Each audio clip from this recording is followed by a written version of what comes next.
का खाना और पानी पे हक बनता है, और हाँ, खाने में कुछ ग्रास भी मिला देना जो खाने लायक हो। इसके बाद वो एक पेपर पे लेटर लिखता है और उस बाउल के अंदर जलाते हुए रख देता है। दूसरी साइड जब सिया उस बाउल को लेती है तब उसके अंदर से उसके ऊपर राख गिर जाती है, जिस वजह से वो गुस्सा होकर उस बाउल को दूर फेंक देती है। तभी वो देखती है कि उसका डॉगी तो मीट खा रहा है। ये देखकर वो गुस्सा हो जाती है और उस मीट के टुकड़े को उस बाउल में फेंक देती है। साथ ही वो गुस्सा होकर कई सारी चीजें उसके अंदर फेंक देती है। दूसरी साइड ये लोग प्रे कर रहे होते हैं, तभी अचानक से वो मीट का टुकड़ा यहाँ पे आकर गिर जाता है। ये देखकर सारे लोग लड़ाई के मूड में आ जाते हैं, क्योंकि उन्हें ऐसा लगता है कि शायद उन पे हमला हुआ है। फिर उन्हें रियलाइज होता है कि ऐसा कुछ नहीं है। फिर उनमें से एक पर्सन कहता है कि इसे हम सूप बनाकर पी सकते हैं। ये सुनते ही इनके मुंह में पानी आने लगते हैं। तभी उस बाउल से कुछ चॉकलेट और खाने की चीजों की बारिश होने लगती है, और जब वो उसे ओपन करते हैं तब उसकी खुशबू इनको बहुत ही ज्यादा पसंद आती है। ये देखकर वो गॉड के लिए एक लेटर लिखते हैं और उस बाउल के अंदर डाल देते हैं। ये लेटर जब सिया तक पहुंचता है तो याओ की वो सारी प्रॉब्लम्स पढ़ने लगती है। याओ ने यहाँ पे लिखा था कि हमारे यहाँ युद्ध छिड़ी हुई है, जिस वजह से हमारे यहाँ की आम जनता को काफी सारे प्रॉब्लम फेस करने पड़ रहे हैं। हमारे यहाँ के लोगों को ना ही खाना और ना ही पानी समय पे मिल रहा है, इसलिए हम आपसे मदद चाहते हैं।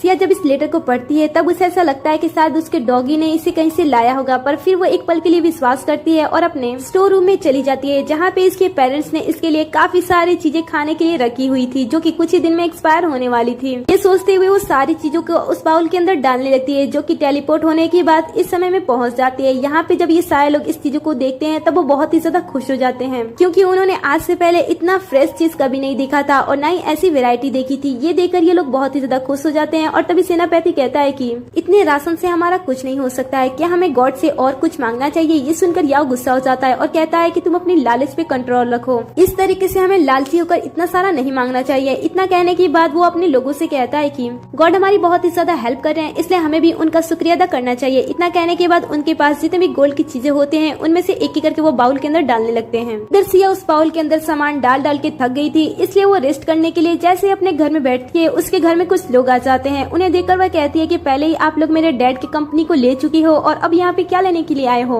वो कहते हैं कि तुम्हारे डैड ने हमसे 100 मिलियन का उधार लिया है, और जब तक वो उधार चुका नहीं देते हैं तब तक हम यहाँ से जा नहीं सकते हैं। वैसे तुम ये घर दे सकती हो, और साथ ही अगर तुम इस लड़के से शादी करती हो तो हम तुम्हारे कर्ज को माफ कर देंगे, साथ ही तुम्हें एक अपार्टमेंट भी गिफ्ट कर देंगे। ये सुनकर सिया को याद आता है कि उसके डैड ने तो सिर्फ 10 मिलियन का उधार लिया था, और कायदे से उन्होंने पैसे चुका भी दिए हैं, क्योंकि उन्होंने इनकी कंपनी भी तो हथिया ली है। इसमें इसके पास कोई भी एविडेंस नहीं होते हैं, इसलिए ये कुछ नहीं कर पाती है। पर फिर भी वो उन लोगों से कहती है कि मैं तुम लोगों के पैसे बहुत ही जल्द लौटा दूंगी, इसलिए तुम सब यहाँ से दफा हो जाओ। ये सुनकर वो लोग वहाँ से जाने लगते हैं, बट जाने से पहले वो सिया को धमकी दी जाते हैं और कहते हैं कि अगर 3 दिन